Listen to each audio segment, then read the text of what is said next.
오늘은 사도행전 23장 12절부터 16절을 중심으로 해서 인간의 배후에서 섭리하시는 하나님, 이런 제목으로 하나님 말씀을 함께 살펴보겠습니다.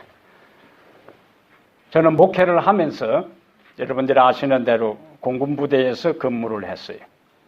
처음 훈련소에 입소해서 훈련을 받는데 저녁 휴식 시간에 중학교 친구가 찾아왔어요. 근데 그 친구는 중학교를 졸업하고 한 8년 만에 처음으로 만난 친구였습니다. 헌병 중사였는데 훈련시키는 조교하고 같은 하사관 기수였어요. 그래서 저를 만나고 가면서 자기 동기에게 어떤 이야기를 하고 갔을까요? 이 친구 내 중학교 친구니까 잘 봐달라. 그러고 이제 갔어요. 그 다음부터 이제 이 훈련 조교가 저를 대하는 게 달라졌습니다. 그 다음에 훈련을 마치고 자대 배치를 했는데 저의 고등학교 3년 선배가 같은 대대 안에 2명이 중대장으로 근무하고 있었어요. 그래서 안식일을 지키면서 부대 근무를 하도록, 목회를 하면서 부대 근무를 하는데 전혀 문제가 없도록 두 중대장이 힘을 써 주었습니다. 그 다음에 대대장이 그 당시에 자기 아내하고 제사 문제하고 일요일날 낚시 가는 문제 때문에 자주 갈등을 겪고 있었어요.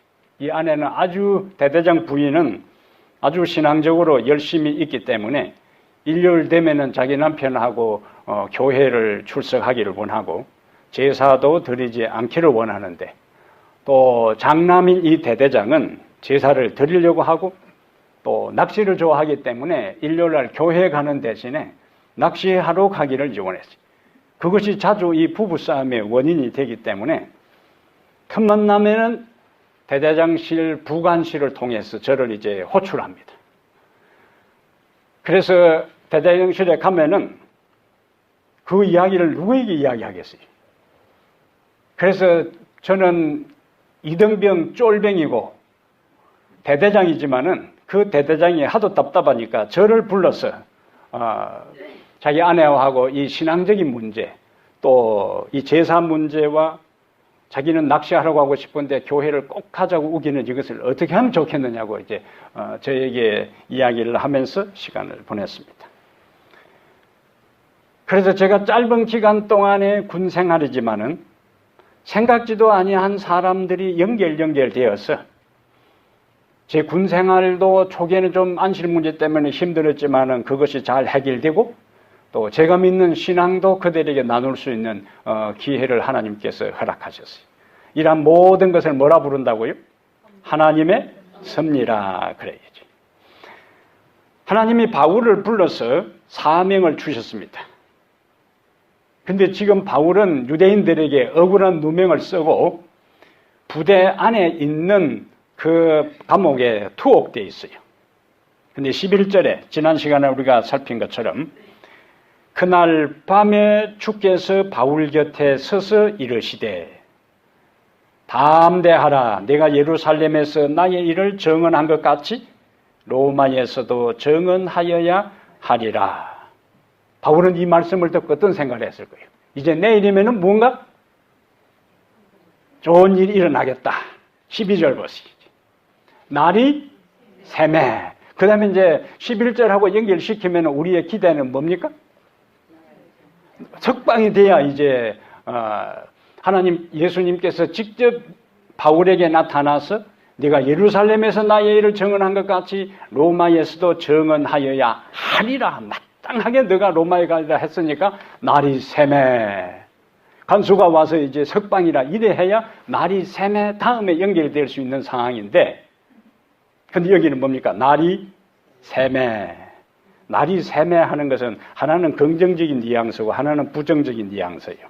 보통은 우리가 부정적인 뉘앙스로 사용하는데 날 샜다. 예? 날이 새매.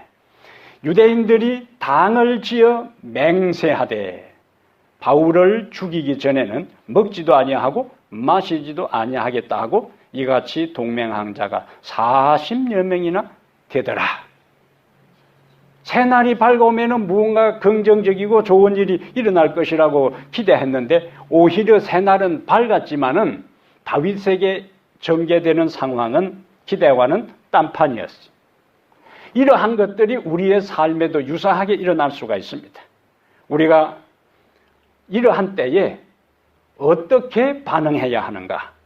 또 하나님은 어떻게 그 사건의 배후에서 섭리하시는가 하는 두 가지 문제를 오늘 본문을 통해서 살펴보겠습니다.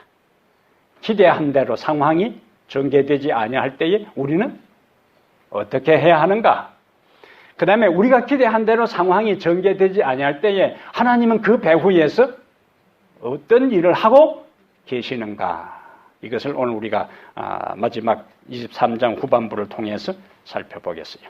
첫 번째, 우리는 우리의 기대한 대로 우리가 생각한 대로 상황이 전개되지 아니한다 할지라도 하나님의 섭리를 방해하는 존재를 두려워하지 말라.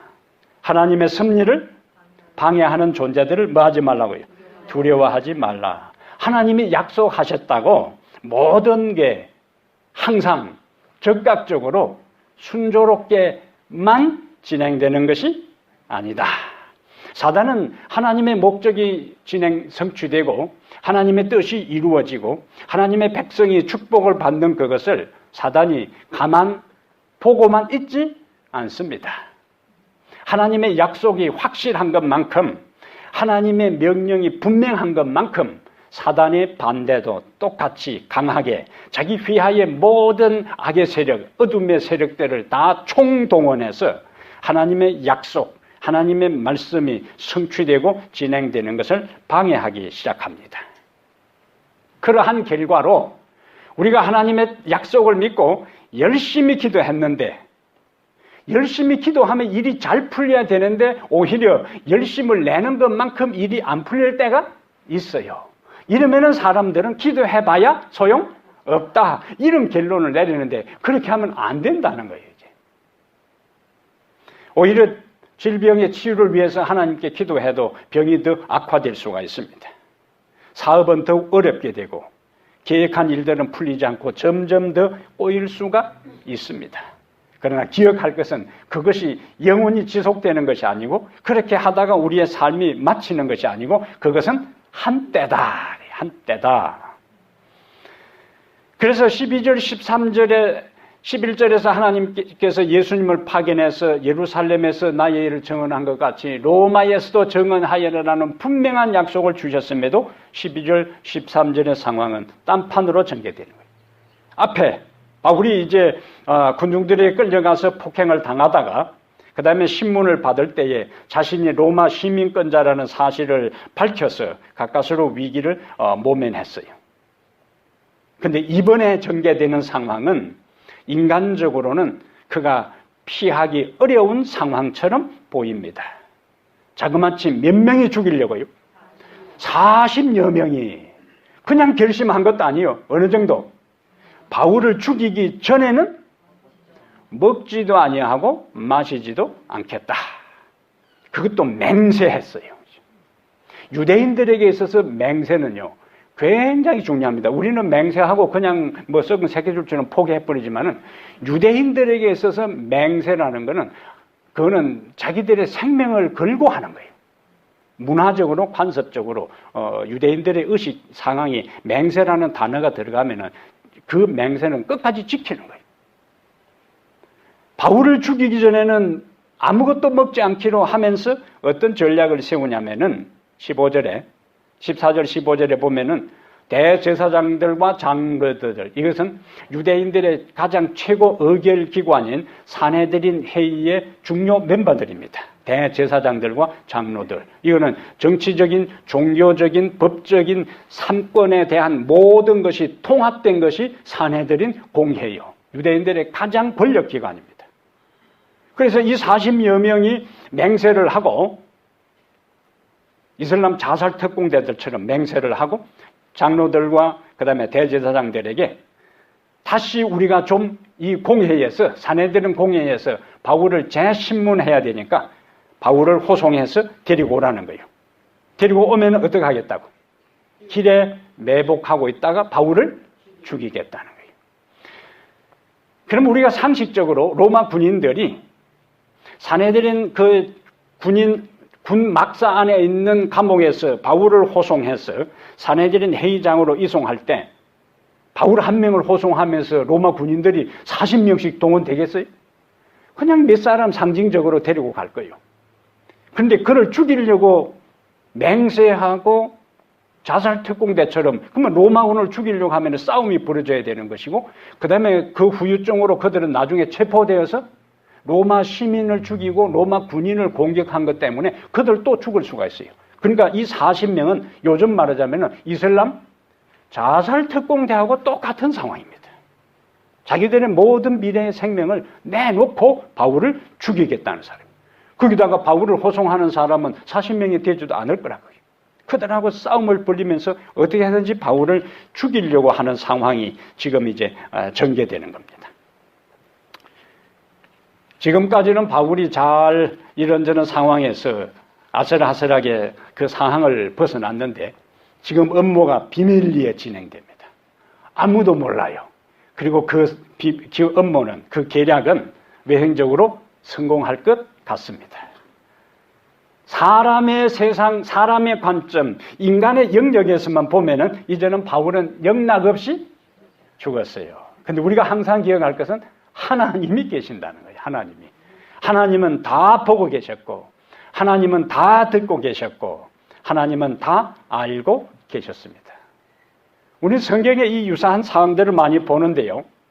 열왕기하 6장 8절부터 12절에는 당시에 이 아람 군사들이 이스라엘을 공격할 계획을 왕궁에서 그의 신복들하고 이제 계획을 세웁니다. 그런데 왕궁에서 척근 중에 척근들만 비밀리에 소집해서 이스라엘을 공격할 계획을 세우고 군인을 동원해서 그곳에 가보면 벌써 그곳에 이스라엘 군사들이 기다리고 있는 겁니다. 오히려 역공을 당해서 이제 판판이 패하는 거예요. 이제. 이때의 아람 왕이 귀신이 고칼로 미쳐 죽을 지경이잖아요. 그 다음에 또 이제는 진짜 척근 중에 척근을 대동해서 비밀리에 계획을 세운 다음에 이스라엘의 중요 요지를 공격하려 보면 그게 또 이스라엘 군인이 기다리고 있어요. 이제. 그래서 휘하에 척근들을 다 부어놓고 고래고래 이놈들 누가 이스라엘과 내통했냐고 할 때 한 참모가 이야기를 해요.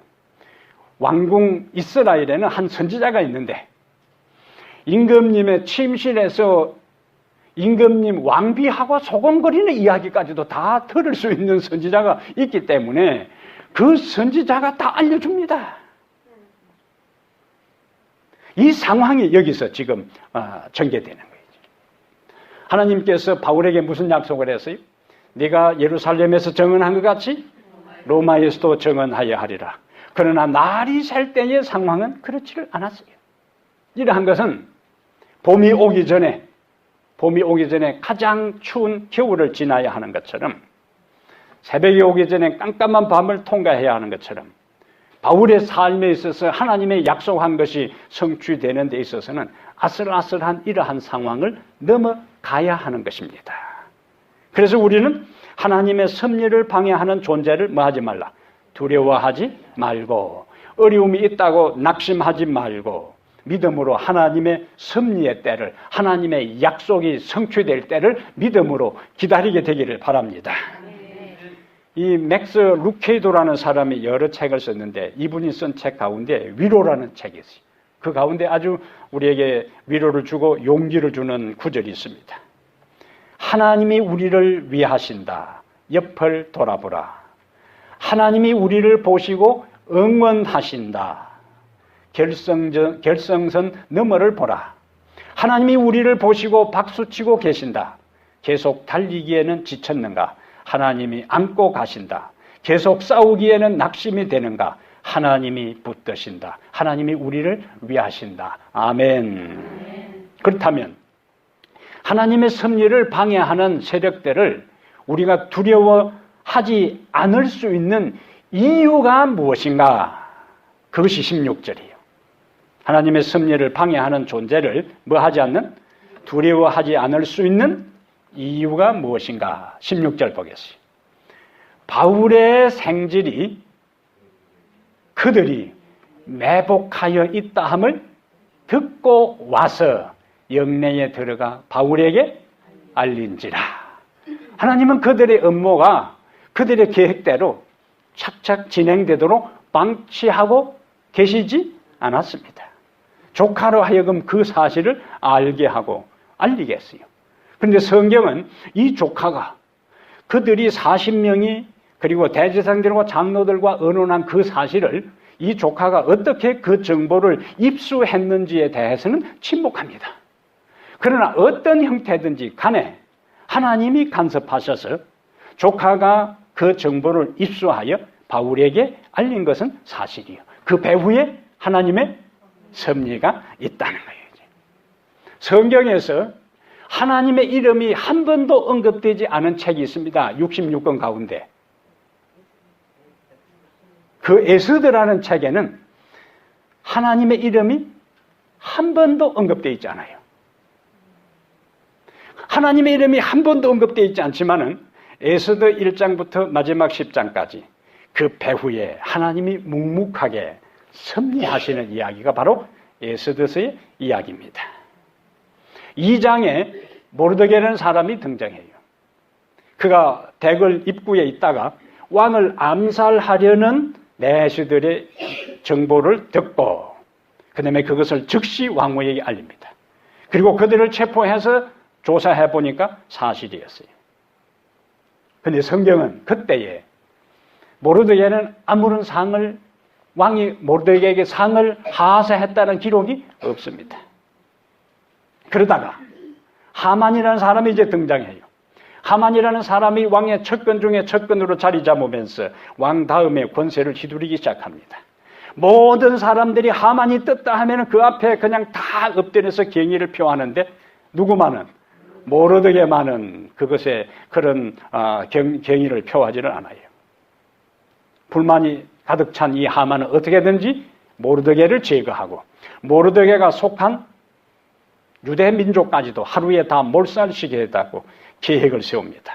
그리고 왕의 재가를 얻어요. 1차적으로 유대인들의 중심 인물인 모르드게를 제거하기 위해서 높은 장대를 준비해 놓고 왕에게 찾아오는 그날 밤, 하필 그날 밤에 왕이 잠이 오지를 않아요.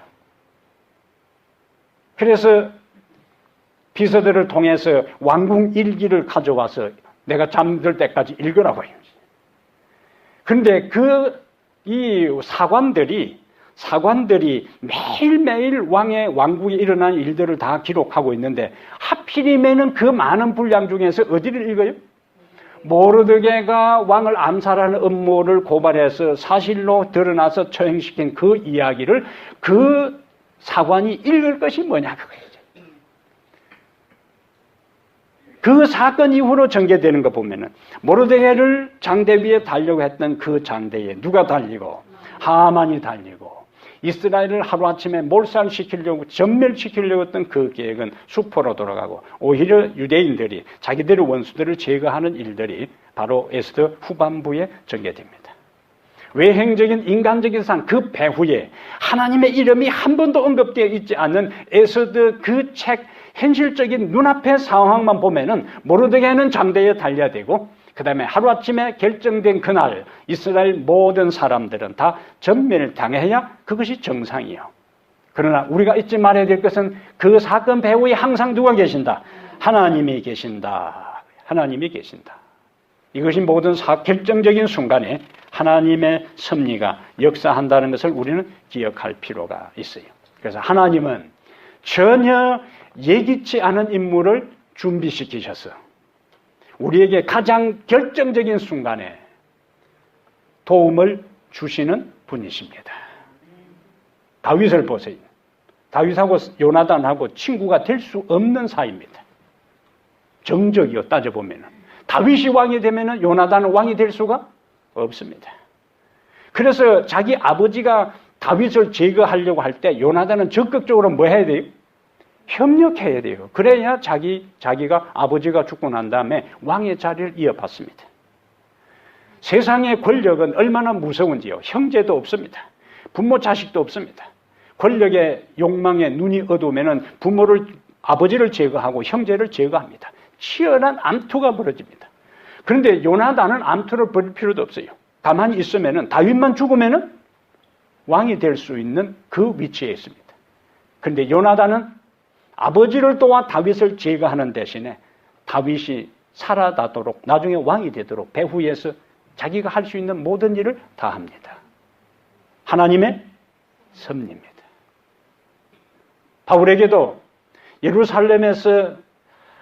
그가 예루살렘에서 다메섹에 가는 길에서 예수를 만난 다음에 아무도 그의 회심을 예루살렘의 지도자들은 믿지 않았어요. 이때에 누가 등장합니까? 바나바가 등장해서 바울의 회심이 진정성을 가졌다는 것을 바울을 데리고 가서 예루살렘 지도자들에 가서 설명하고 설득시켜 예루살렘 지도자들하고 바울이 관계를 맺도록 해줍니다.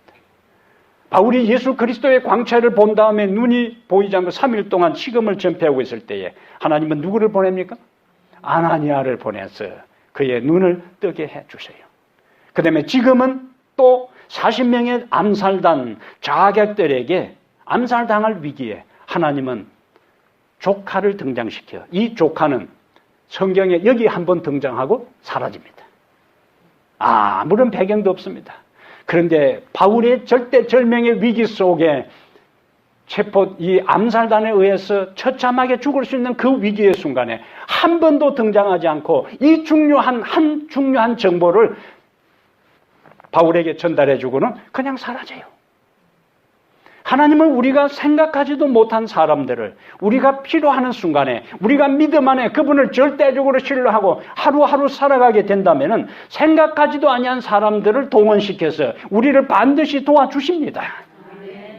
그래서 오늘 내가 하나님의 믿음 안에서 그분을 바라보고 신앙의 길을 걸어가도 내 삶이 뭔가 달라지는 것이 없고 내 미래가 보이지 않은 것처럼 보여도 그것 때문에 하나님을 향한 신뢰와 믿음이 흔들리지 말고 내가 끝까지 믿음의 길을 가면은 하나님은 반드시 하나님이 직접 도와주시든지 생각지도 아니한 다른 사람을 보내서 나를 도우신다 믿게 되기를 바랍니다. 이것이 신앙인의 태도입니다. 이것이 믿음 있는 사람의 삶의 하루하루의 삶의 모습이에요. 하나님은 우리를 도우시는 분이 생각지도 아니하는 사람을 동원해서 우리를 도와주실 수 있는 분이십니다.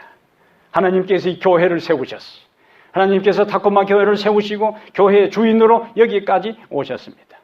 그래서 우리가 마지막까지 우리에게 주어진 에너지와 지혜와 힘과 능력을 다하여 우리에게 주어진 사명을 최선을 다해서 감당하면 하나님은 생각지도 아니한 도움의 손길을 보내서 우리에게 힘을 더하실 것이고 새로운 부흥의 역사가 일어나도록 도와주실 것을 확신하게 되기를 바랍니다. 용기를 잃지 말고 하나님은 우리와 함께 하신다. 사람은 없고 사람은 떠나고 도움의 손길은 보이지 않아도 하나님이 사람의 마음을 감동시키면 일들이 일어날 수가 있어요. 그리고 누군가 우리들 개인이 힘들고 외롭고 고통당하고 슬픔에 잠겨있을 때에 누군가 나를 위해서 기도하는 사람이 있다는 것을 기억하게 되기를 바랍니다. 그래서 저는 종종 이 가스펠송을 흥얼기를 좋아해요. 당신이 지쳐서 기도할 수 없고 눈물이 빗물처럼 흘러내릴 때 주님은 우리 연약함을 아시고 사랑으로 인도하시네. 그 다음에 누군가 널 위하여 누군가 기도하네. 네가 홀로 외로워서 마음이 무너질 때 누군가 널 위해 기도하네. 누군가 우리를 위해서 기도하고 있으면 하나님께서 막연하게 임하시는 것이 아니라 누군가 기도하고 했을 때에 누군가 우리에게 와서 우리를 도와주시고 이 교회를 도와주신다는 확신 속에 살아가게 되기를 다시 한번 축복합니다. 세 번째로 이제 오늘 읽지 않은 본문 17절부터 들어가겠어요. 지금까지는 가까운 사람, 우리가 아는 사람, 그 누군가를 보내는데 우리를 방해하고 하나님의 뜻을 회방하는 죄악의 세력에 대해서 실망하지 말아야 할 것은 불신자를 통해서도 하나님은 섭리하십니다. 누구를 통해서요? 불신자를 통해서도 하나님은 우리를 도우시고 불신자를 통해서도 하나님은 당신의 목적을 이루어 가세요. 하나님은 모든 사람을 다 동원하셔서 당신의 뜻을 이루어 가십니다. 바울의 조카가 이제 바울에게 와서 진행되는 음모를 다 알려주었어요. 그런데 그 알려진 내용을 보면은 그곳에서 진행되었던 내용들이 정확하게 다 바울에게 알려집니다. 남말은 새가 듣고 반말은 쥐가 듣는 것이 아니라 하나님이 어떤 형태든지 그것을 아시고 이 조카에게 그 고급 정보를 다 알려주었어요. 17절에 보면은 바울이 한 백부장을 청하여, 바울이 이제 조카에게 그 이야기를 듣고 그 다음에 이제 전개되는 상황의 분위기를 보셔야 돼. 한 백부장을 청하여 이르되 이 청년을 청부장에게로 인도하라. 그에게 무슨 할 말이 있다 하니. 뭐 내용을 이야기해 줬습니까? 내용을 이야기해 주지 않았어요. 내용을 이야기하다가는 새 나가버리면 끝나는 거예요. 이제. 그런데 여러분들이 백부장이라면 제수가 자기를 불러다가, 예? 제수가 자기를 불러다가 한 사람을 뜬금없이, 이 사람은 누구에게요? 자기 위에 상관 천부장에게 데려가라. 왜 데리고 가야 하냐고 물을 때에 어쨌든 데리고 가라. 누가 데려가겠어요? 이놈이 갇혀있더만 정신이 오락가락한다. 이렇게 될 거 아닙니까? 그런데 보세요. 10절에 천부장에게로 데리고 가서 이르되, 여기는 지금 누가 죄수고 누가 대장인지 몰라요. 이제. 예? 백부장을 불러다가 자기 조카를 데리고 가라니까 그대로 이제 천부장에게 데려갑니다. 데려가서 이르되 죄수 바울이 나를 불러, 죄수 바울이 나를 불러. 분위기 보세요. 이 청년이 당신께 할 말이 있다 하여 데리고 가기를 청하되 하매 천부장이 그 다음에 또 천부장의 반응을 보세요. 천부장이 그의 손을 잡고 물러가서 조용히 묻되 내게 할 말이 무엇이냐. 그 다음에 이제 20절부터 하는 내용은 음모에 대한 내용이 정확하게 전달됩니다. 대답하되 유대인들이 공모하기를 그들이 바울에 대하여 더 자세한 것을 묻기 위함이라 하고 내일 그를 데리고 공회로 사내들 회의로 내려오기를 당신께 청하자 하였으니 당신은 그들의 청함을 따르지 마옵소서. 그들 중에서 바울을 죽이기 전에는 먹지도 않고 마시지도 않기로 맹세한 자 40여 명이 그를 죽이려고 숨어서 지금 다 준비하고 당신의 허락만 기다리나이다 하니. 이에 그 다음에 천부장의 반응을 보세요. 천부장이 청년을 보내며 경계하되 이 일을 내게 알렸다고 아무에게도 이르지 말라 하고 백부장 둘을 불러 이르되 밤제 3시에 가이사라 갈 보병 200명, 기병 70명과 창병 200명을 준비하라 하고 또 바울을 태워 총독 벨리스에게 무사히 보내기 위하여 짐승을 준비하라 명하며. 천부장이 또 어떻게 해요? 바울 한 명을 호송하기 위해서 470명의 로마군, 그 당시 로마군은 천하무적의 군인들입니다. 바울 한 명을 안전하게 보호하기 위해서 470명의 군인들을 동원해서, 그것도 한 사람 제수를 위해서. 그리고 그런 정보에 대해서 그 당시 사내들인 회의는 유대 나라의 최고 국회와 해당되는데 국회에서 소환하더라도 당신은 보내지 마시오. 누구 말 듣고? 청년 한 사람 말 듣고. 이거는 상식적으로 일어날 수 없는 일입니다. 국회에서 다시 조사할 것이 있다고 국정조사권을 빨리 조사하겠다고 불러내라는데 보내면 안 됩니다. 여러 사람이 온 것도 아니에요. 한 민원인의 말을 듣고 국회에서 요청해도 응하지 말라고 그 이야기를 듣고 보내지 않는 이것은 그 배후에 하나님의 섭리가 있다. 이 세상에는 상식적으로 우리의 상식과 합리성으로 이루어질 수 없는 일들이 일어날 수 있습니다. 사람들은 다 힘 있는 자의 자리에 섭니다. 줄을 서기를 원해요. 가진 자, 나에게 현실적으로 유익이 되는 그 줄에 서기를 원합니다. 그런데 한 죄수, 한 청년의 이야기를 듣고 그 당시에 최고의 막강한 권력을 가진 사내들인 회의의 요청을 거부하고 바울을 보냈다. 상식적으로 안 맞는 이야기입니다. 그래서 이런 이야기가 있어요. 사람은 다 자기가 이익이 되는 쪽에 줄을 서기를 원하는데 어떤 목사님의 아버지가 오랫동안 교회를 다니지 않다가 아들이 하도 아버지 내가 다른 사람에게 전도하라고 이야기하면서 아버지가 교회에 안 나오면 내가 어떻게 이야기할 수 있습니까? 내 얼굴을 봐서라도 좀 교회에 나와 주십시오. 할 수 없이 이제 아버지가 아들 얼굴을 봐서 항상 제일 앞자리에 앉았는데 얼마나 재미없는지 아들이 설교 시작했다면 이제 졸기 시작하는 거죠. 자기 아버지가 졸고 있으니까 다른 사람 보고 졸지 말라고 할 수도 없잖아요. 이제. 그래서 자기 아들을 불러다가 야, 할아버지 옆에 너가 딱 앉아 있다가 할아버지 졸면 너가 깨워라. 그러면 한 주일마다 너에게 $1를 줄 테니까. 이제. 그래서 이제 그 아들이 할아버지 옆에 딱 붙어 앉아서 할아버지가 꾸벅꾸벅 졸면 옆에서 연신히 이제 깨웠어요.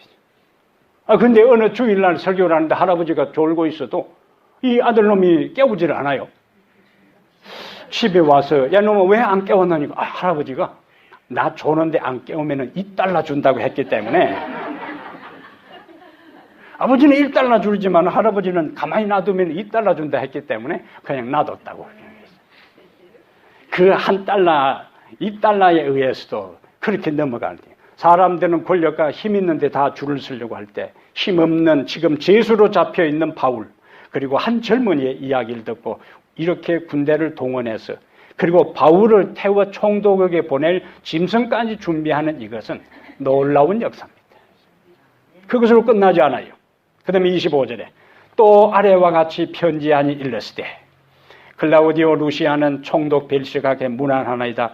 이 사람이 유대인들에게 잡혀 죽게 된 것을 내가 로마 사람인 줄 들어 알고 군대를 거느리고 가서 구원하여다가 요거는 이제 조금 거짓말한 거예요.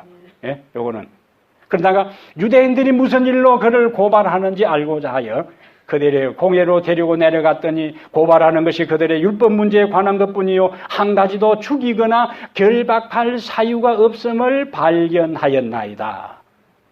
이 바울에게 유리한 편지잖아요. 천부장이 죄수를 위해서 그 당시 1000명의 로마 군인들을 거느리는 이 지휘관이 바울 죄수를 총독에게 보내면서 그에게서 뭐요?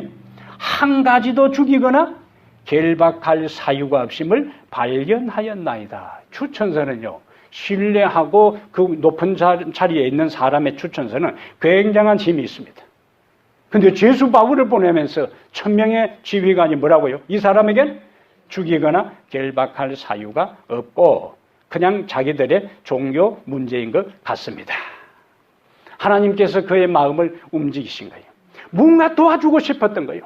도와주고 난 다음에도 나에게 왜 그런 마음이 생겼는지 모르는 거예요. 어쨌든 그때는 이 바울을 위해서 내가 좋은 내용의 편지를 써 보내줘야 되겠고 한 청년이 와서 백부장과 함께 와서 그 사실을 이야기했을 때에 이 바울을 내가 안전하게 도와줘야 되겠다는 생각이 그 천부장의 마음에 든 거예요.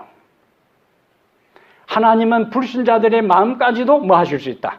움직일 수 있습니다. 잠언 21장은 한번 찾아보겠습니다. 잠언 21장에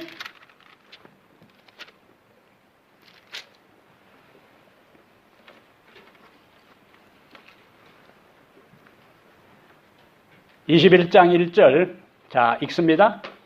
왕의 마음이 누구의 손에? 여호와의 손에 있음이 마치 봇물과 같아서 그가 임의로 인도하시느니라. 그러면 잠언 21장 1절 왕의 마음이 여호와의 손에 있음이 봇물과 같아서 그가 임의로 인도한다는 것이 성경의 권력자들의 마음을 움직이는 기록이 뭐가 있을까? 느헤미야가 바벨론 포로로 갔다가 조국 이스라엘 예루살렘 성이 다 성벽이 파괴된 것을 알고 그가 그 성벽 중건을 위해서 하나님께 부지런히 기도합니다. 왕이 그의 기도를 하나님께서 응답해 주시는 통로로 삼습니다. 느헤미야 2장 8절에 내 하나님의 선한 손이 나를 도우심으로 왕이 허락하고 왕궁에 있는 내탕고에서 성벽을 중건하는데 필요한 것들을 갖다가 적극적으로 다 도와주고 제목 필요한 것 왕립 그 수목에서 다 그것을 제공하도록 그렇게 만드는 왕의 마음이 누구의 손에 있다고요? 하나님의 마음. 하나님의 손에 있다고 했죠. 우리 다니엘 1장을 읽으면은 다니엘이 포로로 잡혀갔다가 왕이 유대 나라의 똘똘한 젊은이들을 뽑아서 바빌론 왕립 국립대학에 입학을 시켜서 3년 동안 교육시킨 다음에 바빌론의 통치를 하는데 보좌관들로 사용하려고 해요. 음식물의 시험을 받습니다. 다니엘이 왕의 진미와 마시는 포도주로 자기를 더럽히지 않게 하기를 환관장에게 구하니. 다니엘 1장 9절입니다. 하나님이 다니엘로 환관장에게 은혜와 긍휼을 얻게 하신지라. 하나님이 다니엘에게 환관장에게 은혜와 긍휼을 얻게 하신지라. 하나님이 환관장의 마음을 감동시킨 거예요. 환관장이 다니엘의 행동과 품위와 그 모든 모습을 보니까 뭔가 이 지금 자칫 잘못하면 왕에게 끌려가서 자기가 처형당할 수 있는 상황에서도 내가 이 젊은이를 뭐 해줘야 되겠다, 도와줘야 되겠다는 마음이 생긴 거예요. 하나님이 그 마음을 주신 거예요. 그럼 우리가 할 일은 잠언 3장 6절에 너는 범사의 그를 인정하라. 그리하면 내 길을 지도하시리라.